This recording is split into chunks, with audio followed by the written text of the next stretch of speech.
हरिओम। जय श्री कृष्ण। राधे राधे। जय योगेश्वर।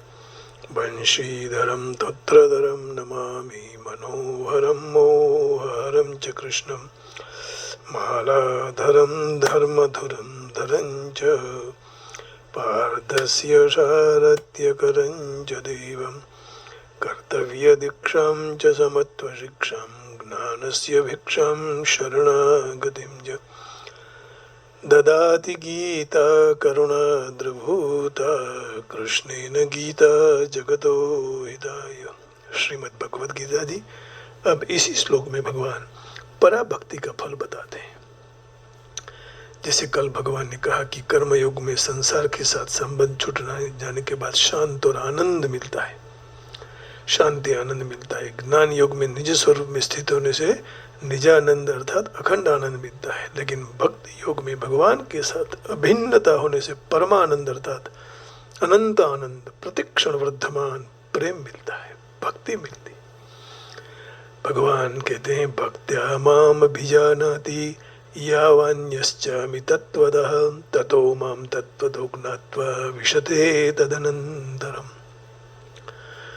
भक्त्या माम अभिजानाति यावान्यश्चामि तत्त्वतः ततो मां तत्त्वतो ज्ञात्वा विशदे तदनन्तरम्। यही पराभक्ति के द्वारा मुझ में जितना हूँ, जैसा हूँ, और तत्व से जो ऐसे ही मुझे जान ले, तो फिर भक्ति के प्रभाव से मुझे तत्व से जानकर तत्काल वह मुझ में प्रवेश कर जाता है। भक्त्या माम अभिजानाति यावान्यश्चामि तत्त्वतः ततो मां तत्त्वतो ज्ञात्वा विशते तदनन्तरम्। तो भगवान में प्रवेश होना माने अंश में, अंशी में मिल जाना। हाँ, अंश में मिल जाता है। तो through that supreme devotion he comes to know me in reality, what and who I am, and thereby knowing me truly he forthwith merges into my being। मुझ में मिल जाता है माने उसका अस्तित्व नहीं रहता, वो मेरा हो जाता है, और मुझ में आते ही वो प्रभु बन जाता है, माने भगवत कृपा उसके पर हो गई।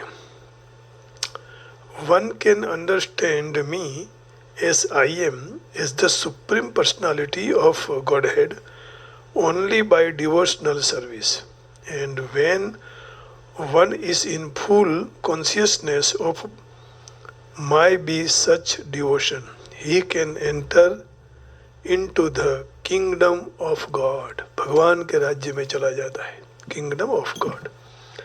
तो आइए अब शुरुआत करते हैं।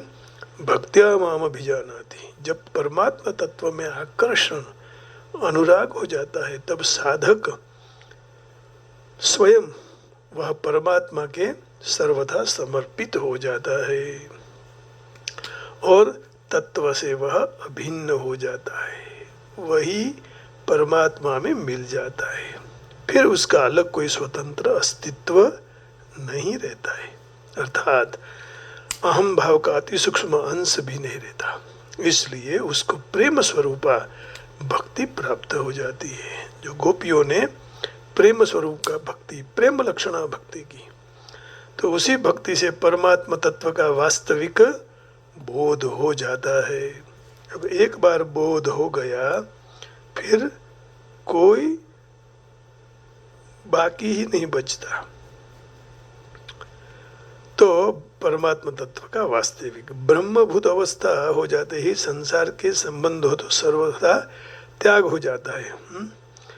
और परंतु मैं ब्रह्म हूँ, मैं शांत हूँ, मैं निर्विकार हूँ, ऐसे सूक्ष्म अहम भाव रह जाता है।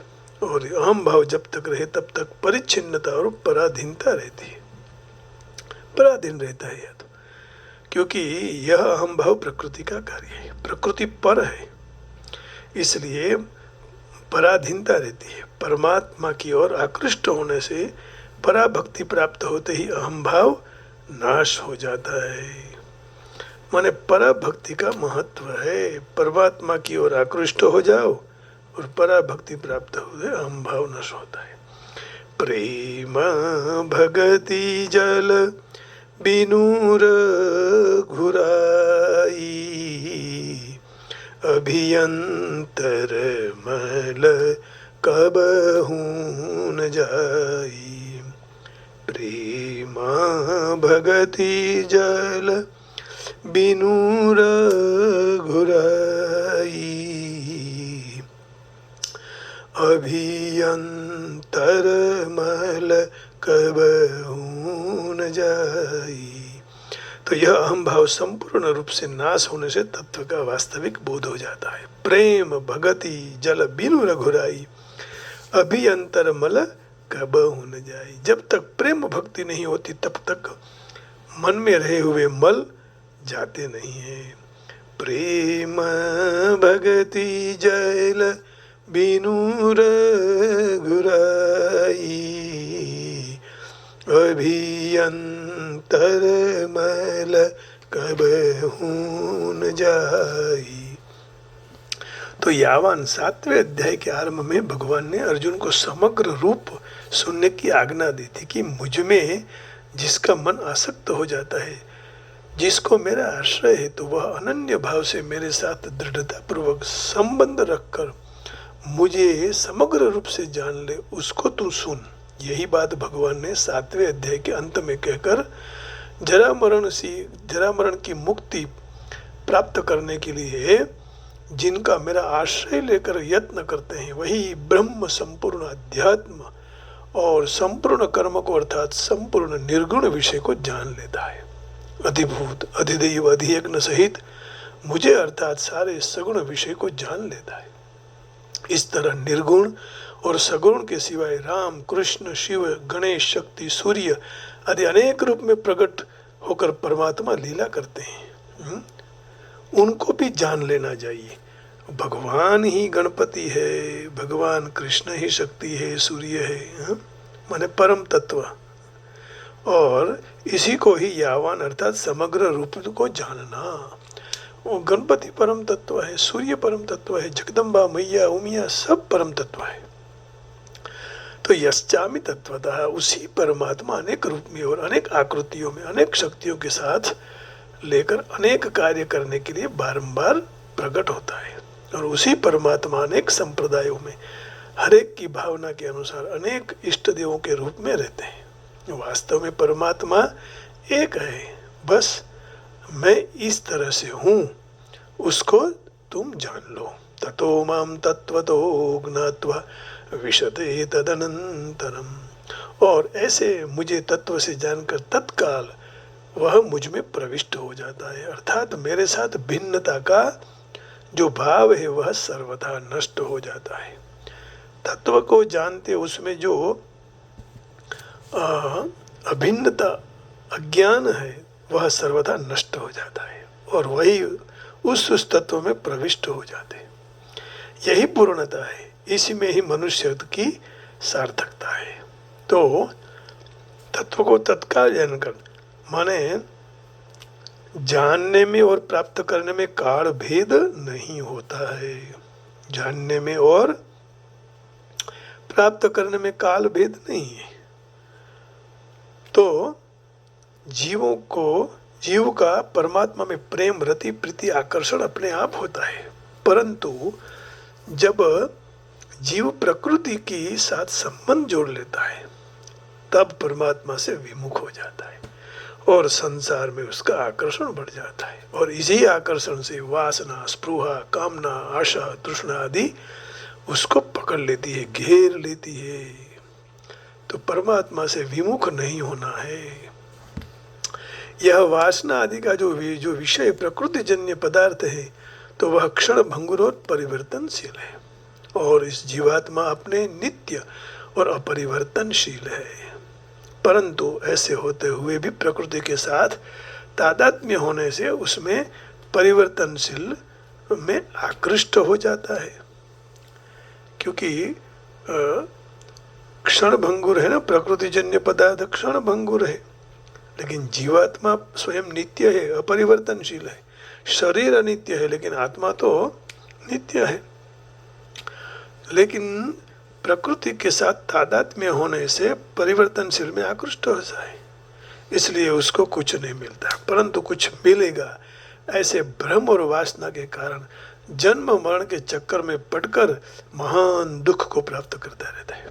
इसलिए छूटने के लिए भगवान ने योग बता दिया और उसी योग के इसी योग जड़ता से संबंध विच्छेद करके परमात्मा के साथ नित्य योग का अनुभव करा देता है। तो इस तरह भगवान को समझना चाहिए। गीता में मुख्य रूप से 3 योग कहे, कर्म योग है, ज्ञान योग है, भक्ति योग है। इन तीन ऊपर विचार किया जाए तो भगवान का प्रेम तीनों योगों में है। कर्म योग में कर्तव्य रति कहते हैं, स्वे स्वे अर्थात रति कर्तव्य में होती है ना। स्वे स्वे कर्मण्यभिरतः संसिद्धिं लभते पराम, ये गीता जी के 18वें अध्याय के 45वें श्लोक में भगवान ने कहा। तो 45वां श्लोक तो यहाँ रहा, देखिए, स्वे स्वे कर्मण्यभिरतः संसिद्धिं लभते नरः स्वकर्म निरतः सिद्धिं यथा विन्दति तच्छृणु। अपने अपने स्वाभाविक कर्म में प्रेम पूर्वक जुड़ा हुआ मनुष्य भगवत प्राप्ति रूपी परम सिद्धि को प्राप्त हो जाता है। अपने कर्म में जुड़ा हुआ मनुष्य जिस तरह कर्म करके परम सिद्धि को प्राप्त होता है, उसके उपाय को तुम जान। फिर भगवान ने आगे उपाय बताया, यतः प्रवृत्तिर्भूतानां येन सर्वमिदं ततं स्वकर्मणा तमभ्यर्च्य सिद्धिं विन्दति मानवः। भगवत प्राप्ति रूपी सिद्धि को प्राप्त कर लेता है। तो कर्मयोग की इस रति अंत में आत्मरति में परिणित हो जाती है। गीता जी के 2 अध्याय के 55वें श्लोक में भगवान ये कह रहे हैं, 2 अध्याय और 55वां 55, भगवान कहा, क्या कहा भगवान ने? श्री भगवान उवाच प्रजहाति यदा कामान् सर्वान् पार्थ मनोगतान् आत्मन्येवात्मना तुष्टः स्थितप्रज्ञः तदोच्यते। हे पृथानंदन, जिस वक्त साधक मन में आई हुई सारी कामनाओं को सम्यक तरह से छोड़ दे और आत्मा में अपने में यही संतुष्ट रहता है, तब वह स्थित प्रज्ञ कहा जाता है। यही बात भगवान 3 अध्याय के 17वें श्लोक में भी कहते हैं। 3 अध्याय और ये रहा 17वां श्लोक। यस्त्वात्मरतिरेव स्याद् आत्मतृप्तश्च मानवः आत्मन्येव च संतुष्टः तस्य कार्यं न विद्यते। परंतु जो मनुष्य आत्मा में ही रमने वाला है, आत्मा में ही तृप्त हो गया, आत्मा में ही संतुष्ट है, उसके लिए कोई कर्तव्य बाकी नहीं रहते हैं। आत्मनि संतुष्टः। तो कर्मयोगी के भक्ति के संस्कार हैं, इसलिए उसकी रति भगवत रति में परिणित हो जाती है। ज्ञान योग में वही प्रेम को आत्मरति कहते हैं, अर्थात रति स्वरूप में होती है। योऽन्तः सुखोऽन्तरारामस्तदन्तर् ज्योतिरेव यः। 5वें अध्याय के 24वें श्लोक में भगवान ये कह रहे हैं। 5वां अध्याय और 24वां श्लोक, ये रहा आपके सामने 24वां। योऽन्तः सुखोऽन्तरारामस्तदन्तर् ज्योतिरेव यः स योगी ब्रह्म निर्वाणम ब्रह्मभूतोऽधिगच्छति। जो मनुष्य मात्र परमात्मा में सुख वाला, केवल परमात्मा में रमण करने वाला, और जो केवल परमात्मा में ज्ञान वाला है, वही ब्रह्म में अपनी स्थिति का अनुभव करने वाला ब्रह्म रूप बना हुआ सांख्य योगी निर्वाण ब्रह्म को प्राप्त करता है। तो भगवान स्पष्टता करते हैं, और भक्ति योग में उसी प्रेम को भगवत रति कहते हैं, अर्थात उस रति में भगवान होते हैं, उसी को भगवत रति कहा जाता है। रति भगवान में होती है, भगवान में रति और प्रीति प्रकट होती है। आत्मीयता से, परमात्मा का अंश होने से, परमात्मा के साथ जीव का अनादिकाल से स्वतः सिद्ध संबंध है। अपनी चीज अपने आप प्रिय लगती है, इसलिए आत्मभाव प्रकट होते ही भगवान अपने आप अपने प्रिय लगते हैं। प्रेम में कभी समाप्त न होने वाला अलौकिक विलक्षण आनंद है। तो आनंद प्राप्त होते ही मनुष्य में अपने आप निर्विकारता आ जाती है। फिर काम, क्रोध, लोभ, मद, मोह, मत्सर कोई भी विकार उत्पन्न ही नहीं हो सकता। पारमार्थिक आनंद न मिलने से काम आदि विकार उत्पन्न होते हैं, अर्थात आनंद न मिलने से नाशवान वस्तुओं से सुख लेने की इच्छा होती है, जिससे सारे विकार पैदा होते हैं। उत्पत्ति विनाशील वस्तुओं के साथ ममता करने से ही जीव भगवान से विमुख हो जाता है, और विमुखता होते हुए भी भगवान की प्रीति कभी भी दूर नहीं हो सकती। भगवान कभी ऐसा नहीं करते हैं। नास्तिक भी आपत्ति में आकर यदि भगवान को पुकारे तो ईश्वर रक्षा ही करेंगे। पुकारे प्रेम से कोई तो नंगे पाँव आते हैं, पुकारे प्रेम से कोई तो नंगे पाँव आते हैं। भगवान को कोई प्रेम से पुकारे तो भगवान आ जाते हैं।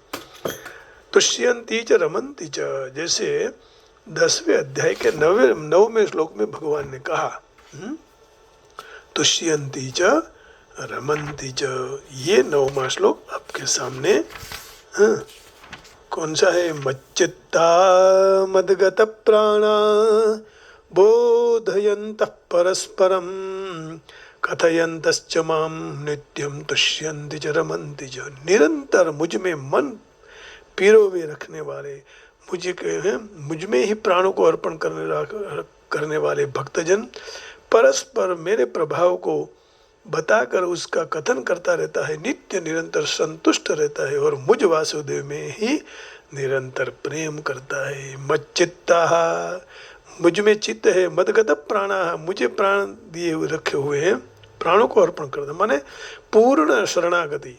बोधयंत परस्परम, सबको मेरा प्रभाव को बताया है, कथयंतश्च माम नित्यम, वो कहते कहते हुए नित्य संतुष्ट रहता है। तो मुझ वासुदेव में ही निरंतर प्रेम करता है। तो इन 3 योगों में रति होते हुए भी गीता में भगवत रति का विशेष महिमा कहा गया है। तपस्वी, ज्ञानी, कर्मी, इन तीनों से भी सर्वश्रेष्ठ कौन है?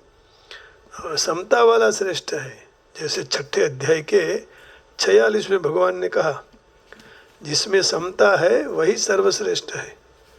अध्याय 6 और तपस्वीभ्योऽधिको योगी ज्ञानिभ्योऽपि मतोऽधिकः कर्मिभ्यश्चाधिको योगी तस्माद् योगी भवार्जुन।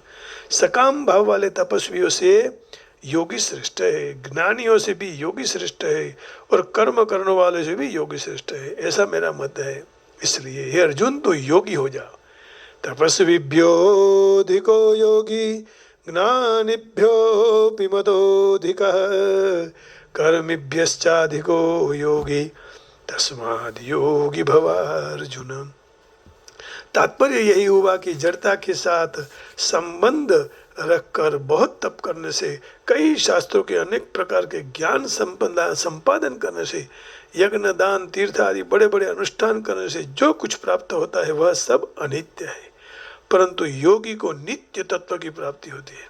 इसलिए तपस्वी, ज्ञानी और कर्मी तीनों योग से योगी श्रेष्ठ है।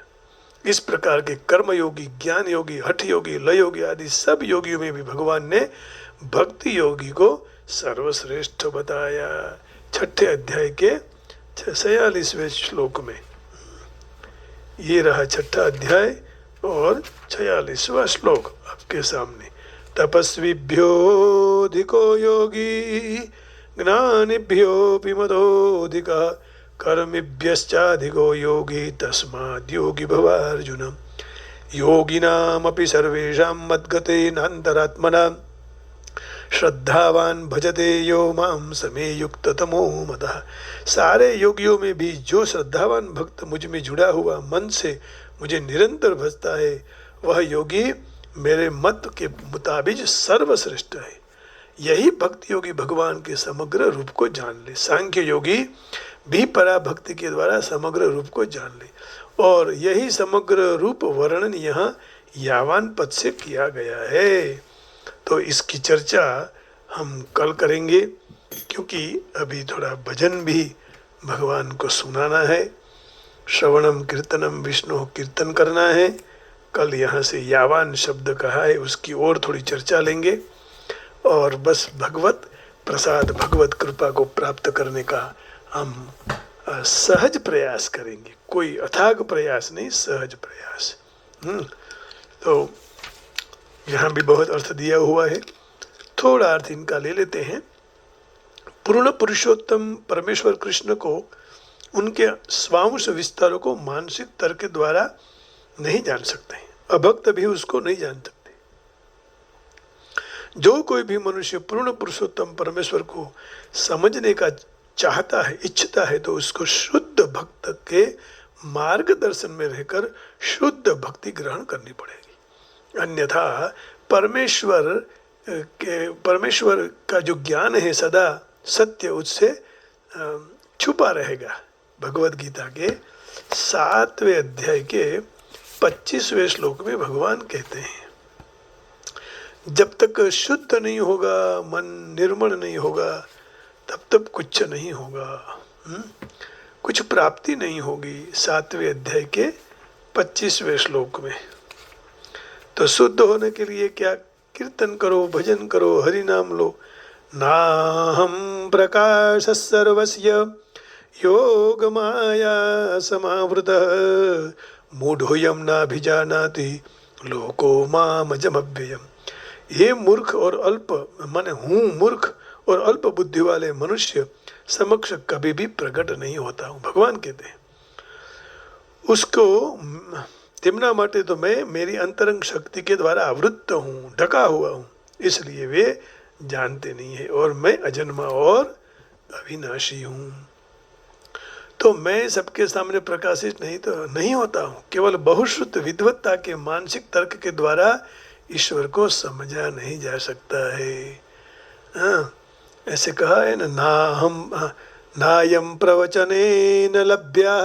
कितना भी प्रवचन करो प्रभु नहीं मिलने वाले हैं। प्रभु तो तब मिलेंगे जब शुद्ध भक्त के मार्गदर्शन में रहकर शुद्ध भक्ति करेंगे, तब भगवान मिलेंगे।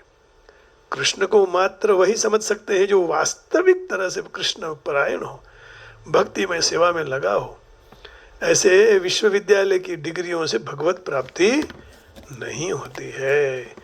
तो ये बहुत ध्यान में रखने की बात है। मीरा कभी कोई कॉलेज में नहीं गई, लेकिन मीरा को भगवान मिल गए। कृष्ण भगवान की भक्ति करते करते नरसैया कोई कॉलेज में नहीं गया। दादू, कबीर, हाँ, नानक, संत तुकाराम जी, कितने कितने बड़े बड़े संत महात्मा, लेकिन भगवत प्राप्ति उन लोगों को हो गई। कारण क्या है? उन्होंने शुद्ध अपना मन कर दिया और शुद्ध गुरुओं की सेवा में रहकर भगवान को खूब गाया, खूब भगवान का भजन किया और भगवतमय हो गए। तो मनुष्य को बस भगवान समझा रहे हैं। कौन से रूप में? समय के रूप में। आइए भगवान कहते हैं वो बनाने की कोशिश की, तो सुनिए, आपको पसंद आएगा।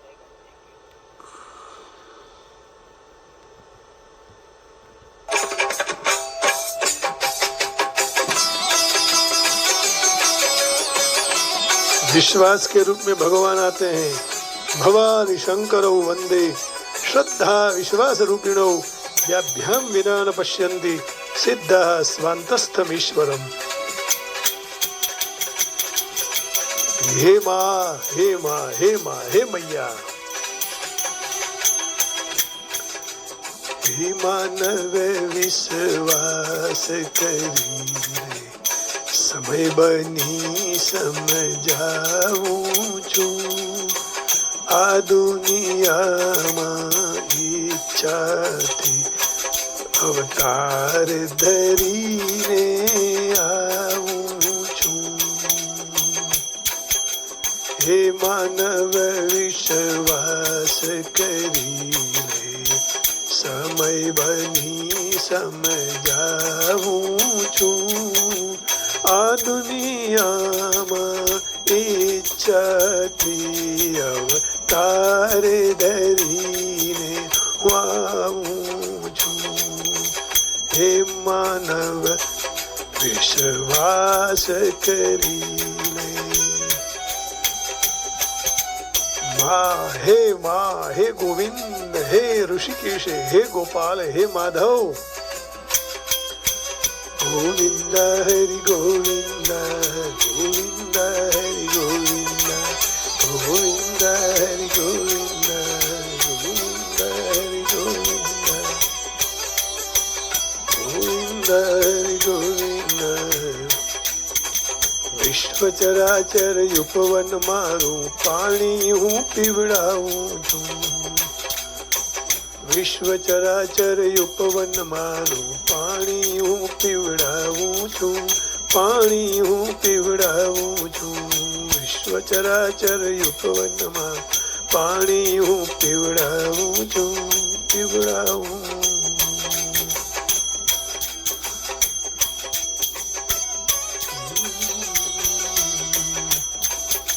પણ સ્વાર્થ ગેલાની દ્રષ્ટિમાં આમ છતાં હું આવું છું આમ છતાં ક્યું આવું છું સ્વાર્થ લેવાની દ્રષ્ટિમાં આમ છતાં ક્યાં આવું છું આમ છતાં ક્યાંય આવું છું स्वार्थ में घिरे हुए हे मानव श्वास करी ले समय बनी समझाऊं છું हे मानव विश्वास करी ले गोविंद हरि गोविंद गोविंद हरि गोविंद गोविंद हरि गोविंद राधे श्याम जय सीताराम जय राधे श्याम सीताराम जय सीताराम राधे श्याम जय राधे ભિક્ષુક વેશ ધરું છું ત્યારે ઘર ઘર હાથ લંબાવું છું હું લંબાવું છું ભિક્ષુક વેશ ધરું છું ત્યારે ઘર ઘર હાથ લંબાવું છું હું લંબાવું છું હું લંબાવું છું હું લંબાવું છું ગોવિંદ પણ માફ કરો એ શબ્દ સાંભળી પારાવાર પસ્તાવું છું માફ કરો એ શબ્દ સાંભળી પારાવાર પસ્તાવું છું માફ કરો એ શબ્દ સાંભળી પારાવાર પસ્તાવું છું